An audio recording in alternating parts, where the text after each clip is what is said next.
وکاتتان باش بینەرانی خۆشەویستی تلویزیۆنی کۆمەڵە، زۆر خوشحاڵم بۆ ئەوەی جارێکی تر لە خزمەتتانم لە بەرنامەیەکی تری دیالۆگە. ئازیزان، ئەوە ماوەی نزیکی مانگێک زیاترە کە هەڵبژاردنێک لە عێراق کرا و لەو هەڵبژاردنەدا هەندێک لەلایەنەکان دەنگیان هێناوە، هەندێک دەنگی کەمیان هێناوە، وەزعیەتێکی تایبەتی سیاسی لە عێراق پێکهێناوە. لەسەر ئەم بابەتە داوامان کردووە لە کاکناجی ئەفراسیا و هەڵسوڕاوی سیاسی سوسیالیستی سەربەخۆ کە بەشداری ئەم بەرنامەیە بێت و لەسەر ئەم بابەتە چەند پرسیارێکمان هەیە لەم ڕێزیان. کاکناجی گیان ئەو کاتە باش بەخێر بیت بۆ بەرنامەی دیالۆگ. زۆر خۆشحاڵ بووم ماوڕێگیان، سپاس بۆ ئێوە، سپاس بۆ ئەم دەرفەتە کە لێرەوە بتوانین ئایدیا و سەرنجەکانی خۆمان لەسەر پرسی هەڵبژاردن و سیستەمی نوێنەرایەتی ئەوەی کە پێوترێ دیموکراسی لە عێراق و لە ڕۆژهەڵاتی ناوەڕاست بخەینە ڕوو. پێش لەوە بەرنامەکەمان دەست پێ بکەین، پێم خۆشە ئێوە بۆ بینەرانی تلویزیۆنی کۆمەڵە بەرنامەی دیالۆگ بڵێن کە وەکو هەڵسوڕاوی سیاسی چی ئەکەن، چۆن هەڵسوڕاوی سیاسی خۆتان بەڕێوە بن لەو بابەتەوە ئەگەر کرێ بە کورتی تەوزیحێک. دەست خۆش هاوڕێگیان، ڕاستی وەکو گروپ و ڕێکخرا و سەر بە هیچ گروپ و ڕێکخراوێکی دیاریکراو نین، تەنیا ئەوەیە کە ماوەی چەند ساڵێکە خەریکی وەرگێڕان و نووسینین لە بوار و ئەدەبیاتی سۆسیالیستیە، بە تایبەت لانی ئابووری حکومی ئەوەی پسپۆڕەکەم نزیکە لەو بوارەوە و مامۆسام لە زانکۆی پۆلیتەکنیکی سلێمانی. دوای ئەوەش ئەو کتێبانی وەرم گێڕاوە هەر نزیکە لە فکر و ئایدیای سۆسیالیستیەوە. دەست و پەنجەمان لەگەڵ ئەو بابەتان نرم کردووە و خەریکین لە ڕێگەی وەرگێڕان یاخود نووسینی وتارەوە ئەو ئایدیای کە پێمان وایە ئایدیای ڕزگاریە و پێویستە کۆمەلگا و هۆشیاری هەبێت بە مەبەستی دوا ئامانج کە بریتیە لە ڕزگاربوونی مرۆڤایەتی و کۆی مرۆڤایەتی لە سیستەمی سەرمایهەداری. ئەمەش سەرەتا لە ڕێگەی تیۆر و فکرەوە طبعاً ئەبێ بەرجەستە ببێت، تیۆری با بڵێن سۆسیالیستی و فکری یان ئەوەی کە پێوترێ هۆشیاری سۆسیالیستی لە ناو کۆمەلگا بەرەبسێنێت و پرسی خەباتی چینایەتی بچێتە پێشەوە. ئێوە حتمما چاودێری ئەو وەزعە تازەی وایستا لە عێراقدا لە ئارایە کردوتانە. هەڵبژاردنێکی پێشوەخت بوو. پێم خۆشە پێش لەوەی کە باسی هەڵبژاردنەکە بکەین تۆزێ باسی وەزعیەتی سیاسی و ئابووری و کۆمەڵایەتی ئێستەی عێراق بکەین بە کورتی ئەگەر زەحمەت نەبێت. لە ڕاستیە وەکو لای هەمووان ئاشکرایە لە دوای 2023ەوە کە لە دوای ڕوخاندنی ڕژێمی بەعس کە لە ڕێگەی هاوپەیمانی ڕۆژئاواوە ئەو پرۆسە ئەنجام درا بەو ئامانجەی مەسەلەن کۆتایی بهێنرێ بە دیکتاتۆریەتی سیستەمی عێراق، با بڵین سیستەمی ئەو ڕژێمی بەعسی، ئەوەی کە لەژێر چەندین ناو پاسا و جیاوازە، بەڵام دوجار ئامانجەکە ئەوە بوو کە گەلانی عێراق لە دەستی ستەم و چەوسانەوەی ڕژێمی بەعس با بڵین ڕزگاریان ببێت. بەڵام هەر لە سەرەتا وەکو خۆتان نەزانن لەسەر ئاستی دنیا و بزوتنەوە ڕزگاری خازەکانی دنیا ئەوانەی کە دژە ئیمپریالیزم و دژە با بڵین ناتۆ و هاوپەیمانی ئەوەی پێوترێت هاوپەیمانی ئەمریکی ئەوروپی دژی ئەمە وەسانەوە، دژی داگیرکردن و پێشێلکردنی خواستی گەلانی عێراق وەسانەوە و پێیان وابوو کە ئەوە گەلی عێراق خۆیەتیە بێ ڕاپەڕێت و کۆتایی بە ڕژێمەکە بهێنێت، نەک مەسەلەن دیموکراسی بۆ هەناردە بکرێت و سیاسیەکان لەسەر دەبابەی ئەمریکی بگەڕێنەوە بۆ عێراق. چونکە بینیمان دواتر دەرەنجامەکەیەوە بوو کە تا ئەمڕۆ درێژەی هەیە ئەوانەی کە لە دوای ڕژێمی عێراقەوە لە 2023 حکومەکەن بەڕاستی لەوانەیە بڵێم هەر یەکەی تا ئێستا خەریکی قەرزدانەوەی وڵاتانە بووە کە پێشتر وەکو پەناگە لەلایەن بوون، وەکو پەناگە خەباتی سیاسیان کردووە، ئۆپۆزیسیۆنی عێراقی بوون لە دەرەوەی عێراق. هەتا ئێستا بۆ نمونە هێزەکان دابەش بوون بەسەر یعنی سونە و شیعە و کورد سێ کوتلەی گەورەی ناو دەسەڵاتی و حکومەتی نوێی عێراقن. ئەمانە شەر بۆ خۆیان مەسەلەن هەریەکەیان خۆتەزانی لەلایەن تەیارێکی دیاریکراوی ئیقلیمی و نێودەوڵەتیەوە ئاراستە ئەکرێن و ئەوەی کە دروست بووە هەرگیز عێراقێکی سربەخۆ دروست نەبووە لە دوای 2023 بەڵکو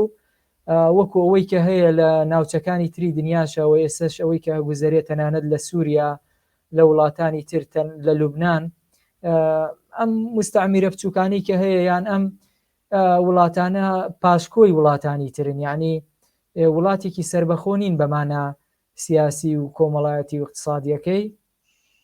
و عێراق لەوانەیە بڵێم پلەی یەکەمی وەرگرت، پلەی امتیازی هەبێ لە مەسەلەی پاشکۆیەتی بۆ وڵاتانی ئیقلیمی و نێودەوڵەتی و هەر مەزهەب و نەتەوە و تایفەیە کە لەم وڵاتە هەیە بۆ خۆی چەندین حزبی سیاسی و حزبە سیاسیانش لەلایەن وڵاتانی دەرەوە و ئەنجێدای ئیقلیمی و نێودەوڵەتی جێبەجێەکەن، نەک ئەجێندای خواستی شەقامی عێراقی جێبەجێ بکرێت. بڵێ ئێوە باسیوەتان کرد کە ئەو ئاڵوگۆڕە لە دەرەوە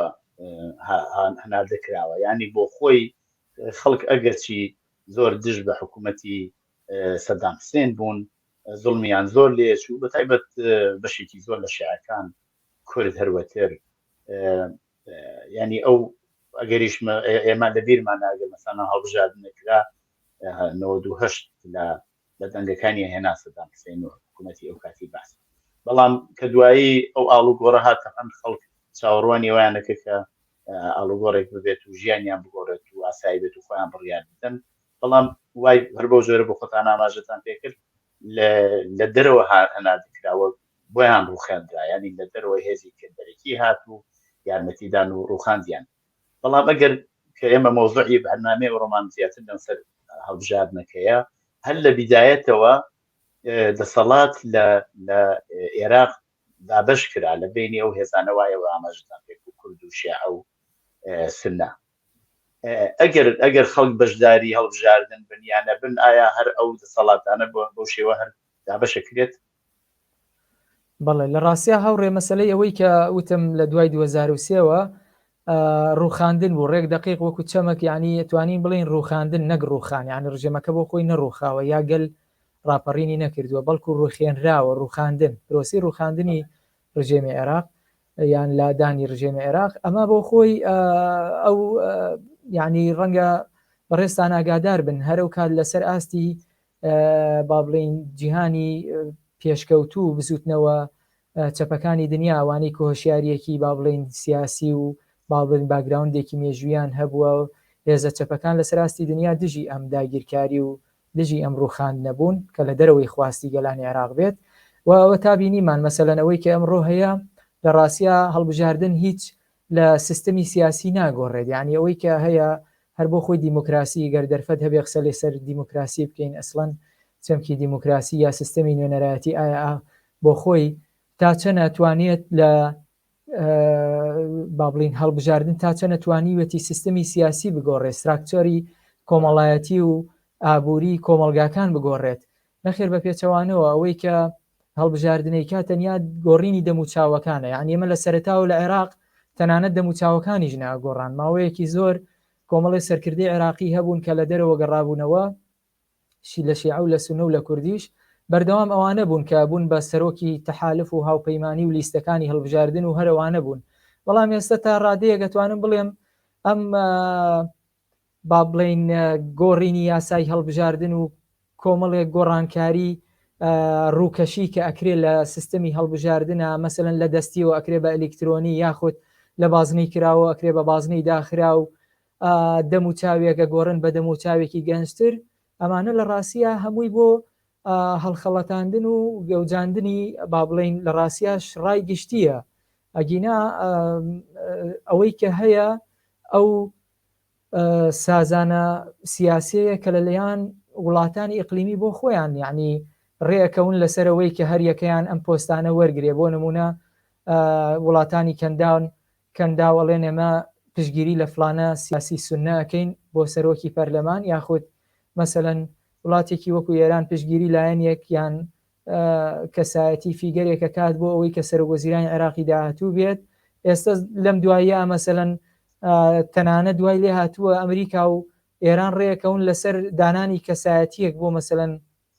سەرۆکوەزیران بۆ ئەوەی ململانەکانە و نەتون نەبێتەوە لە مەخیرەوە کە یانەوێت با بڵێن ئیمپریالیزم یا داگیرکەرەکان ئەیانەوێت عێراق سەقامگیری بەخۆیەوە ببینێت بۆ ماوەیەکی دیاریکرا و ئەبینین مەسەلەن لەسەر کازمی تەوافقێک هەبوو لە نێوان ئەمریکاش و ئێرانیشا بۆ دانانی کازمی ئەو کاتە مەسەلەن بۆ کوردیش بە هەمان شێوە ئەم تەوافقە تا ئێستا درێژەی هەیە ڕەنگە ڕوخسارەکان بگۆڕێن لە ناو مەسەلەن سوننە و شیع و کوردیشە هەر جارە و کاندیدێک دیاری بکرێت بەڵام ئەوەی کە هەیەمە لە 2023ەوە گەندەڵی زیاتر هەبووە زیادی کردووە با بڵین بارودۆخی کەرتی گشتی و حکوومەت و خزمەتگوزاریە گشتیەکان بەرە وێرانە ڕۆشتوون و بێکاری زیادی کردووە کۆچکردن لە ناوخۆ و لە دەرەوە زیادی کردووە یعنی شتێکی وەهای نەگۆڕیوە هەڵبژاردن ئەسڵەن هەڵبژاردن توانین بڵین لە ڕۆژهەڵاتی ناوەڕاستا بەگشتی تەنیا گەمەیەکی سیاسیە و گۆڕینی یعنیەوەی کە من لە شوێنێکا باسم کردووە پێشتر کە شێرکۆبێ کەس ناوێنێ سێڕسکێنی دیموکراسی ئەمە سێڕسکێنی دیموکراسیە گۆڕینی شوێنی داشەکانە لێرە بۆ ئەوێ و لێر لە شوێنێکەوە بۆ شوێنێکی تر وە دیموکراسی ئەسڵەن بۆ خۆی هەر درۆیەکی گەورەیە توانم بڵێم چونکە یعنی ڕێژەیەکی دیاریکراو نییە هەتا ئێستا ئایا تۆ باسی بەشداری خەڵکو کرد تا چەنە خەڵک مەسەلەن بەشداریە کات گەرم و گوڕی هەیە حماسی هەیە یعنی تا ئێستا لە یاسای هەڵبژاردننی عێراقا ڕێژەیەک دیاری نەکراوە بۆ ئەوەی کە ئایا شەرعیەتی ئەم هەڵبژاردنە چەنی دانیشتوانی عێراق ڕێژەکەی چەنە بێت اینجا ئەم هەڵبژاردنە شەرعیەتی هەیە و ئەکرێت پشتی پێ بەسرێت باشە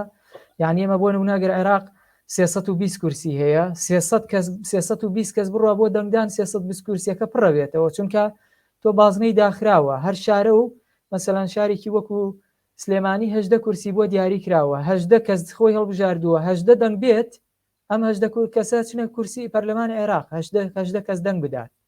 باشە یعنی نەوتراوە بێ بۆ نمونە لە شارێکی وەکو سلێمانیە لە سا هەفتای دەنگ بدایە لە عێراقا ئەبێ لە سا هەفتای دەنگدەران دەنگ بدەن اینجا هەڵبژاردنەکە شەرعیەتی هەیە ئەوەی کە لە عێراقا گوزەرا خۆتان نزانن یعنی مەهزەلەیەکی زۆر گەورە بوو کە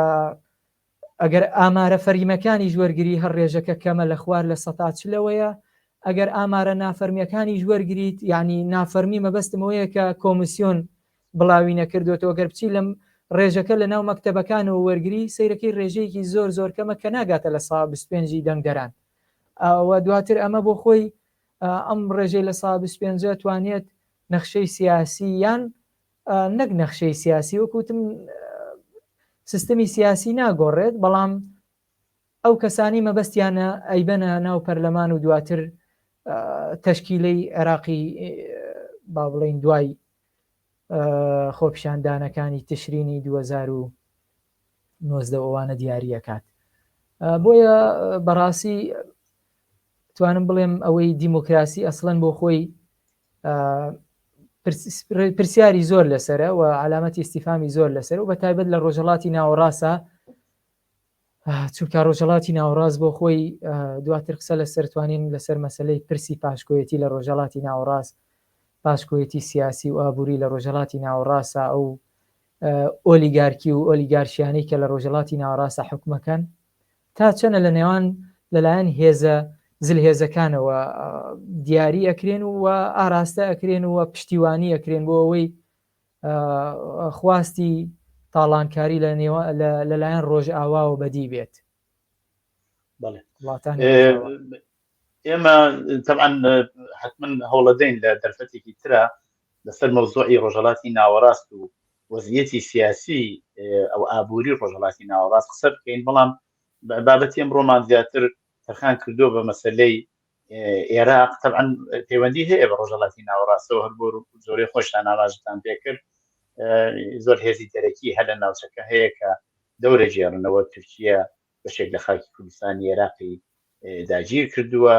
ئەوە ئێران ڕەشەی هەمیشە ڕەشا کاتە سەر ئەو بەشەیوە نزیکە هەردیسان لە هەرێمی کوردستان وە لە خواریشەوە لە لای شیعەکان لە لای بەسرە و جنوبی عێراق هەردیسان هەر ئەو هەڕەشەی لەسرە. ئەوە تا ئەندازەیەک ئەگەریش سووریە و وڵاتانی ئەو لای عێراق نەیانتوانیوە دەور ببینن، بەڵام هێزی وەکو داعشوانە دەوریان بینیوە و توانیوانە بێنە ناو لەوێ لەسەر وەزیەتی سیاسی عێراق تاسیردا بنن. بۆیە ئەوەی وا ئێستا مەبەستی ئەمەیە وەزیەتی بۆ خۆی عێراق یعنی عێراقەوە بۆچی وەزیەتەکە ئاوای لێ هاتووە. ئێوە بە شتی زۆر باش ئیشارەتان کرد، باستان کرد، هەرچەند لە ئاسی نێودەوڵەتیشە تا ئەندازێ وایە هەر کاتێک خەڵک و دەسەڵات کلێن کرێتە بینیان، خەڵک ئەزانن کە ڕێیەکەیان ناچێتە هیچ شوێنێک بە نەتیجە ناگا،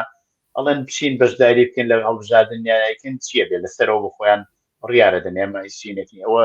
چەند ساڵی ڕابردوو لە وڵاتانی ئوروپیشەوەمان بینی، ینی ئەو تاندادێ، بەڵام ئەم جیاوازیەکەی تۆزێک فەرقی هەیە لە عێراقەکە باستان کرد. بەڵام وەزیەتی ئابوووریەکەی چۆنە ئێستا؟ عێراق وڵاتێکی تەکمەحسووری نەوتیە، ئایا ئێستا لەباری ئابوووریەوە لە چه ئاسێکایە ئەگەرەکرێت لەسەر و باسمان بۆ؟ بەڵێ ڕاستەکەی مەسلەی ئابووری عێراق هەر وەکو وڵاتانی تری کەندا و ئەتوانم بڵێم سەر بە سیستەمێکی ڕاندخۆریە و پشت بە زیاتر نەوتە بەستێ، واتە کۆمەڵگەیەکی بەکاربەری دروست کردووە و کۆمەڵگەیەکی بەرهەمهێن نییە و ئەوەی کە هەیە تەنیا پشت بە سەرچاوەی سامانی سروشتیە بەسێت، کە ئەمە بۆ خۆی یەکێکە لە با بڵێن مۆدێلە ئابووری شکست خواردووەکان لە دنیا، کۆمەڵگەیەکی بەکاربەر و ئابووریەکی ڕاندخۆر بەرهەمە هێنێت کە لە ڕاستیە هەمیشە بە هەڵبەز و دابەزێکی نرخی نەوتەوە ئەم وڵاتە ئەکەوێتە ناو قەیرانێکی گەورە و قوڵەوە، بۆی کە لە دوای 2014ەوە بینیمان لە دوای هاتنی داعشە تا دوایی ئەو دابەزینە گەورەی نرخی نەوت بەخۆیەوە بینی چۆن ڕاستەخۆ کاریگەری لەسەر بودجەی گشتی وڵات داناوە. ئەمە یعنی وای کرد کە لە ئێستا کە ئەگەر با بڵین باسی بارودۆخی هەرێمی کوردستان و موچەخۆرانی هەرێمی کوردستان کەین، لەو ساتە وەختەوە هەتا ئەمڕۆ ڕێژەیەکی زۆر لە موچەی خەڵک بڕاوە، پاشەکەوت کراوە، بەداخەوە ئەمە کاریگەری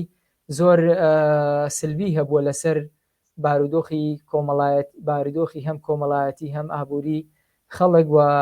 ئەو کە کۆچە بە لێشاوی ئەمڕۆی بینین، ئەو خەڵکی کە ئەمڕۆ خۆی سپاردووە بە با بڵین دارستان و سەرماوسۆڵەی بیلاڕووس و ئەوروپا، تەنیا پەیوەندی بەو ناسەقامگیری ئابووریەیە کە لە عێراقا هەیە. بەداخەوە ئەمڕۆ باس لەوە کرێت مەسەلەنەوانی کە کۆچەکەن بە بڕێ پارەی زۆر کۆچەکەن، بەڵام لە ئەساسا ئەو خەڵکە هیچ زەمان و دڵنیاییەک نابینێ لە وڵاتە، لەبەرەوەی ئێمە هەمیشە ئابووری ئێمە ئابووریەکی ناسەقامگیر و هەشە، یعنی بەردەوام لە هەڵبەز و دابەزایە، خەڵک هیچ دڵنیاییەک زەمانێک نییە بۆ ئایندەی خۆی و داهاتووی خۆی، تەنانەت دەوانەی کە بارودۆخی ئابووریشیان چینی مامناوەندن و تەنانەت نەک چینی مامناوەند، سەر و چینی و مامناوەندی ژەمڕۆ هیچ دڵێکی بەم ئابوورەی وڵاتی عێراق خۆش نییە و بینین خەڵک هەیە لە بێکاریە هەڵیەت، خەڵک هەیە لە نادادی و لە با بڵین بارودۆخی سیاسیەکەی هەڵیەت کە ئازادی سیاسی نییە. خەڵکێکی تر لەوەی کە ئەزانێت کە ئەمڕۆ ئەوەی کە هەیەی ڕەنگە سبەینێ لە دەستی بدات و بۆیە پەنا باتە بەر کۆچکردن، لەبەرەوەی هیچ سەقامگیریەک نییە و زەمانێکی کۆمەڵایەتی و ئابووریش نییە، هیچ گەرانتیەکی نییە وڵاتە، لەبەرەوەی ئەو سیاسیانەی کە هەیە وەکوتم سەرەتا هەمویان ئەونەی کە خەریکی پاشکۆیەتی وەلاەن بۆ با بڵێن تەیارە ئیقلیمی و نەودەوڵەتیەکان، نیو هێندە وەلا و ئینتیمایان بۆ خەڵکی خۆیان نییە و با بڵین خەریکی خزمەتکردنی وڵاتی خۆیان نین و خەریکی خزمەتکردنی گەل و کۆمەڵگەکەی خۆیان نین. یعنی خەڵک لەوە تێگەشتووە بەڕاستی کە هەڵبژاردن هیچ لە بارودۆخەکەی ناگۆڕێ، ڕەنگە سەرەتا هەڵبژاردنی یەکەم و دووەم لە عێراق و دواتر ئەو هێزانەشی کە دروست بوون تەنانەت لە کوردستانی شاکە هێزی ڕیفۆرم خواز و ئەوانە دروست بوون بینیمان ئەم جارە خەڵک هیچ ئومێدێکی بەوەش نەماوە، هیچ ئومێدێکی بە ڕیفۆرم نەماوە، چونکە ئەسڵەن سیستەمی سەرمایه‌داری خۆی ئیتر ڕیفۆرم هەڵناگرێ، ینی شانی یعنی هیچی بەبەرەوە نەماوە، بە تایبەت کە دوایین ئایدۆلۆژیای ئێستا سیستەمی سەرمایه‌داری خۆمانەزانی نیولێبرالیزمە، یعنی تیۆریستە لیبراڵەکان خۆیان ئەڵێن یعنی نیولێبرالیزم هیچ تامیتیان هێشتوتەوە. ئەمەوێ بیبەسمەوە بەوەی کە لە عێراقا بە هەڵبژاردنەکانی عێراق بۆچی خەڵک هیچ ئومێدێکی پێی نەماوە لەبەرەوەی مەسەلەن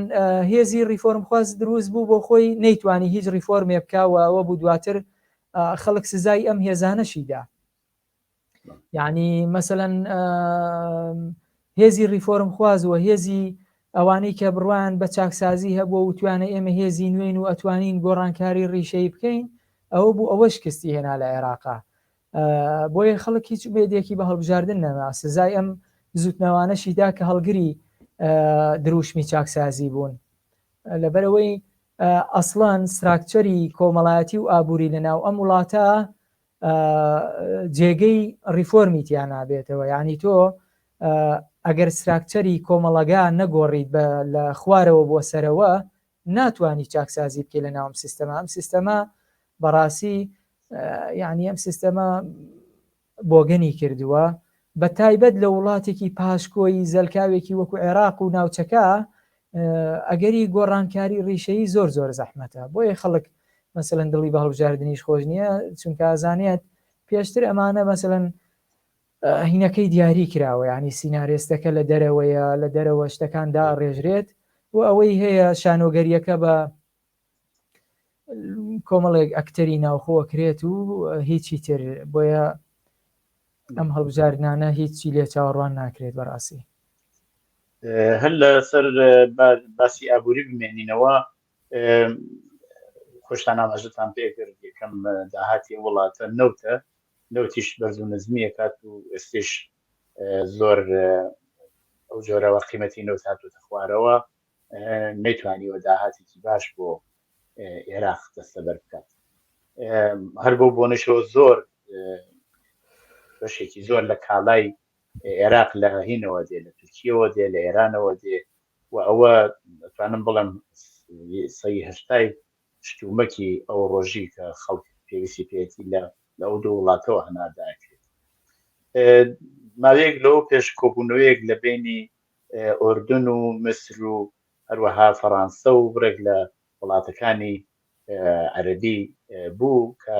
باسیەوە کرا کە یانەوێ یارمەتی عێراق بدەن و ئەگەر ئوردن و مسر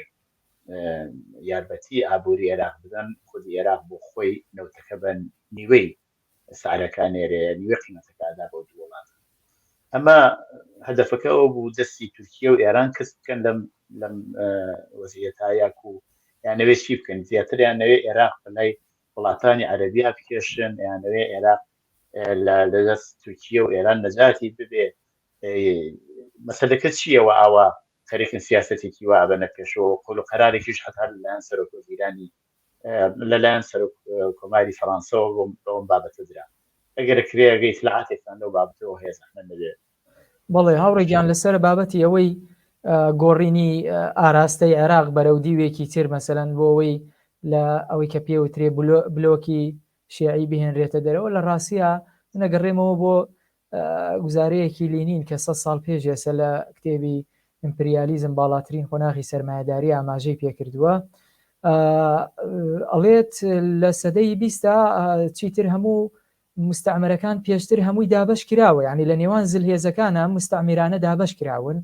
ئەوەی کە ئەمڕۆ قسەی لەسەرەگرێت دووبارە دابشکردنەوەی مستعمیرەکانە گینا پێشتر خاکەکان دابش کراون لەناو بەسەر زلهێزەکانە. بەڵام ئەگەری هەیە مەسەلەن 10 ساڵ جارێک ئەم مستعمرانە ئاڵوگۆڕ پێ بکرێن نەزانی دیل بە دیلیان پێ بکرێت. بۆ نمونە لەم ڕۆژانە قسەیەک لەسەرەوە هەیە کە ئەوەی کە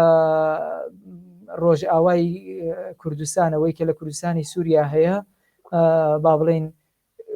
بخرێتە سەر سیاست و بلۆکی ڕووسی، یعنی ئەوە هەواڵێکی گەرم بوو لەم چەند ڕۆژەی ڕابردووە بە ڕێکەوتنی نێوان رووسیا و ئەمریکا. بۆیە ئەمەی کە عێراقیش مەسەلەی ویستیان ئاراستەکە جارێکی تر ئەو سێگۆشە سونیە مەسەلەن ئاراستە بکرێتەوە،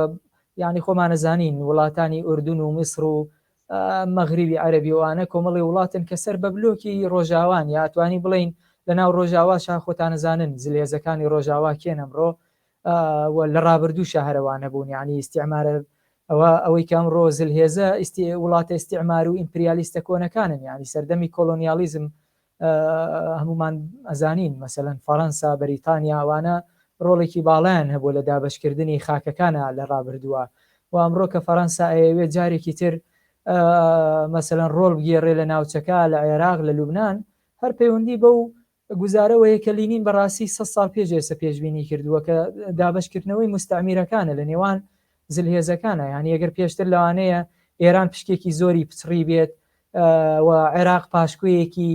90 بۆ پاشکۆیەتیەکەی بۆ ئێران بوو بێ، ئەمڕۆ لەوانەیە بیانەوێت بەشێکی لێ بکەنەوە و وڵاتانی بکەوێتە سەر ئەو بلۆکەی کە ڕۆژاوا پاڵپشتیەکە، ڕۆژاوا پاڵپشتی خۆمانەزانین لە وڵاتە سونەکانەکات. بۆ ئەمە هیچ نییە جگە لەو گۆڕینی ئاراستە و گۆڕینەوەی مستەعمیرەکان و دابشکردنەوەی مستەعمیرەکان جارێکی تر بەسەر ئەو زلهێزانەوە جگە لە تموحێکی ئابووری بە وڵاتانەوە بۆ هەڵمژینی سامانی سروشتی ئەم وڵاتانە یاخود تاڵانکردنی داهاتی ئەم وڵاتانە هیچی تر نییەوە، هیچی لە دڵسۆزی و لە با بڵین خواستی سەقامگیربوونی ناوچەکەەوە ئەسڵەن سەرچاوە ناگرێت. ئەمڕۆ ئەگەر وڵاتانی عێراق و سووریا و لوبنان و ئەوانە نەبنە زەلکاوێک بۆ جەنگ و نەبنە مەیدانی شەڕەکان، بەڕاستی لەوانەیە ئەو کاتە ئەوروپاژە و بەهەشتە نەبێ کە خەڵک بۆی هەڵبێت. ئەمە بەڕاستی بابەتێکی توانم بڵێم تیۆریەکە تیۆری پاشکۆیەتی لە سەدەی 20 قوتابخانەی پاشکۆیەتی تیۆریستەکانی ئەمریکای لاتین، لینین یان تیۆریستێکی وەکو سەمیر ئەمین کە چەندین کتێبی هەیە لەو بوارە قسەی زۆر لەسەر کراوە. تیۆری پاشکۆیەتی تیۆرێکی فراوانە کە باز لەو دابەشبوونەیەکە کە لەمڕۆ لە جوگرافیای هەسارەکەمانە هەیە، جوگرافیایەک کە دابەش بووە بۆ دوو هێڵی باشوور و باکوور، وڵاتانی باشوور ئەوەی کە پێوترێ جیهانی سێهەم بە زۆر حکم و فاکتەری مێژووی و ئابووری و کۆمەڵایەتی ئەمڕۆ بوونەتە پاشکۆی وڵاتانی ڕۆژاوا. هەموو ئەمانە بەڕاستی بابەتن پەیوەندیدارن بە یەکەوە کۆمەڵێک بازنن کە هەمویانە چنەوە بە ناویەکە. بەڵێ کارناسی ئەگەر ئێمە باسی داهاتوش بکەین لە ناوچە ئەوەی وا ڕوویدا ماوەیەک لەوە پێش چەند ساڵەوە پێشدا بڵێن زیاتر لە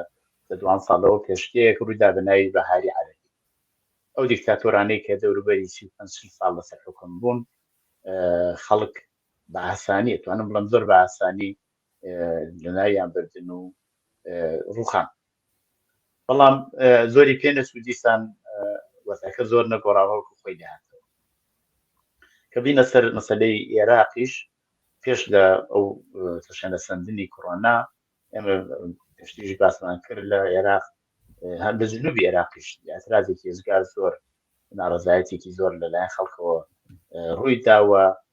هێزێک هاتە مەیدان کە ناڕازی بوو بۆ وەزن بۆ کوشتارە بەو نائەمنیە بەو بێکاریە بەو ژیانەی و ئایساهیان. چەندێک ئەتوانین دڵخۆش بین ئایا ئەم وەزعیەتە بە باڵای ئەم وڵاتە بڕاوە کە هەمیشە وەزعیەتێکی ئەوە ناخۆشی بێ، شەڕ بێت، ژیانێکی ناخۆشیان بێ، یا ئەوەی چاوەڕوانیەوە کرێ ئاڵوگۆڕێک بێت کە ژیانی خەڵک گۆڕێ. داهاتوو بە شێوێک ئێوە ئەبینن؟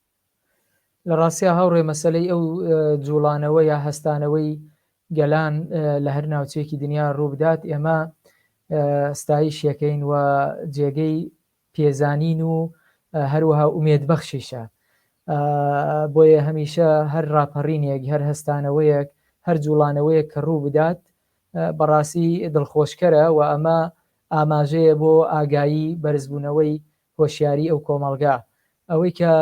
لە 1-2 ساڵی ڕابردووە لە عێراق ڕوویدا ئەوەی پێوترێ بە تایبەت ڕاپەڕینی تشرین بەو ناوە ناورا ڕاپەڕینی ئۆکتۆبەر بەڕاستی تعبیر بوو لە بەرزبوونەوەی ئاگایی ئەو نەوە نوێی کە ئەمڕۆ لە عێراقا هەیە کە دەستبەرداری تایەفە بووە و ئەوان خۆیان بەڕاستی یەکەم شت کە کردیانەوە بوو کە وتیان ئێمە تایەفەگەری ئەنێژین نەتەوەچێتی ئەنێژین و دژ بە ناسیۆنالیزم و مەزهەبی بوون مەزهەبگەرایی بوون یعنی دژ بەو دوو نەخۆشیە کوشندەی عێراق بوون کە ئەمڕۆ پێوەیە ناڵێنین و سیاسیەکان هەمیشە بازرگانی پێوەکەن هەم مەسەلەی تایەفە هەم داوای لێبردن لێکەم ئەم ئەو گەنجانە یا ئەو بەشەوای ئاماژتان پێکرد چەندێک ڕێکخراون چەندێ ڕاپەرێکیان هەیە چەندێکتوانن بڕیار بدەن چەندێکتان ڕێکیان بخەن و داهاتوویان بۆ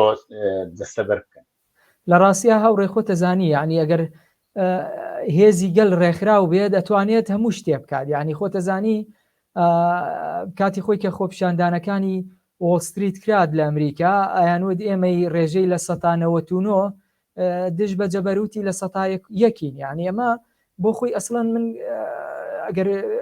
لە پێشەکی ئاماژەم بەوە کرد ئەسڵەن دیموکراسی بۆ خۆی درۆیەکی گەورەیە و ئەوە وەکو ئالان بادیۆڵێ دیکتاتۆریەتی کەمینەیە ئەمڕۆ کەمینە حکومەکە هەمیشە ئەوە لە 101 حکومەکەن بۆ وەڵامی ئەوەی کە تا چەنە ڕێکخراو بوون بەداخەوە ڕێکخراو نەبوون یعنی ئەگەر ڕێکخراو بێت گەل و ئەو توێژە ناڕازیانە ئەگەر هەمویان ئەم توێژانەی کە هەر یەکە و لە ئاست و شوێن و ناوەندەکەی خۆیان ڕێکخراو بێت بەڕاستی توانێت شۆڕش بکات یعنی ئێمە شۆڕش خۆتە زانی دوایین مەرحەلەی تر هەستانەوەی گەلە شۆڕش گوایین قۆناغی با بڵێن کۆتایی هێنانە بە دەسەڵات بۆیە ئەم ڕاپەڕینانەی کە ئەکرێت لە ڕاستیە بەداخەوە سەرەتا ڕاستە خۆڕسکیە و لەوانەیە هەنێک گروپی بچوو بچوو مەسەلەن ئاراستەی بکە بەڵام ئەوەی کە جێگەی داخە دواتر ئەم گروپانە یان دەسەڵاتی مۆدێرن بۆ خۆی ئەونا با بڵین ئامرازەکانی پێشکەوتون و توانی وێتی کۆنتترۆڵی زۆر شت بکە زۆر شتی بەدەستەوەی ئەمڕۆ دەسەڵاتی مۆدێرن بەداخەوە کە گەل ناتوانێت خۆی ڕێکخراوکە ینی پێشوەختە ئەگەر گەل خۆی بتوانێت خۆی ڕێکخراو بکات خۆی ڕێک بخات ئەو کاتەوە کوتم ئەم 1990 بە ئاسانیە توانێت کۆتایی خۆ بۆم جەبەروت و دیکتاتۆریەتی کەمی نەبێنێت بەڵام یعنی حتاوی کە لە میسر و بەهاری عەرەبیش کە ئاماژە و پێکرد بەداخەوە هێزە چەپەکان و هێزە ڕزگاری خوازەکان نەیانتوانی مەسەلەن سەرەتا ئامادەکاریەکی وەها نەکرابوو کە بتوانن ببن بە گوتاری کۆمەڵگا کە هێزێک ڕێکخراوێک نەتوانێت ببێ بە کوتاری کۆمەڵگا و دواتر ببێز بە زمان حاڵی ناڕازیەکان ناتوانێت دەسەڵات بگرێتە دەست ئەوە بوو بەداخەوە لە میسر ئەگەر وەکو پێشەنگی بەهاری عەرەبی ببینین ناڕەزایەتیەکان هێزە ڕزگاری خوازەکان مەسەلەن زۆر دیارتر بوون دروشمەکانیان و حەماسەت و ڕادیکالیزم بوونیان هی ئەوان دیارتر بوو بەڵامەوە بوو کە دواتر هێزی کۆنە پارێز چووە سەر حکوم و دەسەڵاتی بگرێت دەست و دواتریژەوە بوو کە هێزی میلیتاریزم جێگەی گرتەوە یعنی بۆیە هێزە ڕزگاری خواز و پێشکەوتن خوازەکان ئەوەی کە ئامانجی ئێمەشە هەبێ سەرەتا لە ڕاستیە پرسی ڕێکخراوبوون پرسێکی زۆر جەوهەریە کە بتوانێت لە ڕێگەی ئەم هۆشیاریەوە هۆشیاریەکی دەستە جەمعی دروست بکات و بتوانێت گەل بەو ڕادە ڕێکخراو بێ کە لە هەر کاتی و ساتی تەقینەوەی جەماوەریە بتوانێت بەڕاستی دەسەڵات بگرێتە دەست بەڵام ئەوەی کە لە 1-2 ساڵی ڕابردووە لە عێراق ڕوویدا زۆرینەی کۆمەلگا نەبوو بەڕاستی زۆرینەی کۆمەلگا نەیتوانی بێتە سەر شەقام و تعبیر لە ڕای خۆی کا بە شێوەیەکی با بڵین بەو شێوەی کە شۆڕش بکات ڕاپەڕینە کراوە کە لە ڕاستیە ئەو گەنجانە مێژویان نووسیەوە ئەوەی ڕاپەڕینی ئۆکتۆبەر و یان ڕاپەڕینی تشرین کە لە عێراقا ڕوویدا وتوانیان بەڕاستی حکومەت ملکەتی ئیستیقالە بکەن و دەست لە کارکێشانەوە بکات بەڵام ئەمە بۆ درێژەی نەکێشا لەبەر ئەو هەلومەرجەی کە باسم کرد مەسەلەی پرسی هۆشیاری دەستە جەمعی بۆ هێزە پێشکەوتن خوازەکان زۆر زۆر زەرورە لەبەرەوەی ئێمە هەمیشە لە بەردەم ئەوین کە هێزە کۆنە پارێزەکان بێن جێگەی ببن بە زمان حاڵی ناڕازیەکان. بەو شێوە داهاتوو چۆن ئێوە ئەبینن؟ ئایا هەر بەو شێوە چێتە پێشەوە؟ یانی ئەمە فیلمێکی سینماییە دیسان دووپات دەکرێتەوە خەڵک بێت چاو لەو فیلمە بکەن دیسانەوە؟ وڵی لە ڕاستیا هەوڕێ ینی ئێمە ینی ناتوانانی زۆر گەشتبین بیت بەوەی ئایا سینناریوەکان مەسەرەن ئێمە لە هەموو حاڵەتێکا بڕوامان بەوە نییە کە ئەمە شتێکی حتمیە و ئەوەی کە ئەگوزەری وەکو واقع وەکو نەخۆشیەکی درێژخایەن نابێت تەماشاکرێت و واقع بێ بەو شێوە تەماشاکرێت. ئێمە ئەوەی کە لە ئەدەبیاتی ئەوەی پێوترێت لە ریالیزمی سۆسیالیستیە هەیە، ئەو واقعی کە هەیە هەمیشە ئەگەری گۆڕانی هەیە و ئیرادەی ئینسان هەمیشە توانێت گۆڕانکاری بکات و بەداخەوە تەنها ئەوەی پێویستە بەرەنگاری و ئینسان ئەبێت لانی کەم لەم بارودۆخە تەسلیم بە واقعە نەبین، ئەگینا هەمیشە ئومێد و ئاسۆیەک هەیە بۆ داهاتوو کە ئیمکانی کارکردن هەیە کە بتوانین هەرچەنە ئێمە زانین پەرەسەندنە سیاسی و کۆمەڵایەتیەکان بە پرۆسەیەکی خاوا تێپەڕی و هەمیشە لە مێژووە وا بووە ئەمێ بڕوامان بەو پرۆسە مێژویە هەبێت و بڕوامان وا بێت کە ئەمە بێت هەمیشە ئیمکانەکان پۆتێنشاڵی ڕزگاری لە ناو کۆمەلگاکان و لە ناو مرۆڤ هەیە، بەڵامی تر تەنها ئەوەی ئەمێنێتەوە ئیرادە ورەمان بەرز بێت و تەسلیم بە واقعە نەبین و بڕوامان بەوە هەبێت کە ئەکرێت ئەم هۆشیاریە کاتێک کەیتر بە تەواوی بڵاو بێتەوە بە ناو کۆمەلگا ئەم هۆشیاری سۆسیالیستەوە ئینسان ڕاستە درک بەوە ئەکەی کە نادادی هەیە، نەعەدالەتی هەیە، بەڵام قسەکە لەسەر بێ قسەکە لەسەر شێوازی گۆڕینی بێت کە هێشتا بۆ ئێستا ئێمە ئەم میکانیزمانە لە بەردەم کۆمەلگای عێراقی و کۆمەلگای کوردیە تا ڕادەیە قورسە میکانیزم و ئامرازەکان ئیتر پێویستی بە دراسە و خوێندنەوە و تیۆری زیاتر هەیە، بەڕاستی تیۆریزەکردنی زیاتر. هەورە ناجی زۆر سپاس بەڕاستی بۆ بەشداریتان لەو بەرنامە. من پرسیارێکی کەم نەماوەگەیەوە بۆ خۆتان شتەیە کە پێتان وایە ئێمە ئاماژەمان پێ نەکردووە یا جێگەی خاڵی بووە هەین لە خزمەتتان. زۆر سپاس هاوڕێیە. من هەمیشە یعنی پێم خۆشم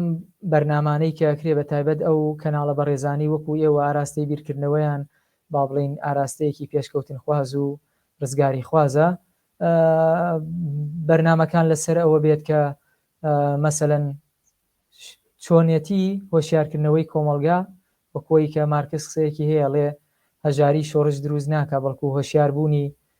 هەژارەکانە بەوەی کە هەژارن بۆچی هەژارن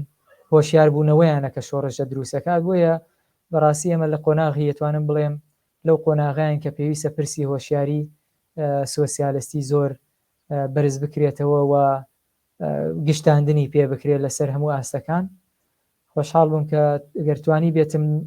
لەم دەرفەتە بچووکە کۆمەڵێکە و ئایدیا و سەرنجانی هەمە لەسەر پرسی هەڵبژاردن و سیستەمی نوێنەرایەتی بیگەێنین. زۆر سپاس، زۆر بەجێ بوو. ئێمە شیوادارین بتوانین لە داهاتوە لەسەر مەوزوعی گرنگتر کە ئێستا کە بابەتمان مەسەلەی هەڵبژاردن بوو، بەڵام وەزعیەتی سیاسی ناوچە ڕۆژهەڵاتی ناوەڕاست لە مەسەلەی لیبرالیزم کە ئێوە بۆ خۆتان لە سمینارهای جیاوازە باسان لێ کردووە قسەی زیاتر بکەین. زۆر سپاس بۆ بەشداریتان لەو بەرنامەیەدا. سپاس بۆ تۆش هاوڕێگیان، زۆر خۆشحاڵ بووم. کاتێکی خۆش بوو ئێوە بێوای سەرکەوتن. کاتێکی خۆش. بینەرانی خۆشەویستی بەرنامەی دیالۆگ بەم جۆرە هاتینە کۆتایی ئەم جارەی بەرنامەی دیالۆگ. هەتا دیالۆگێکی تر ڕۆژ و شەوێکی خۆشتان بۆ باوەت خوازم.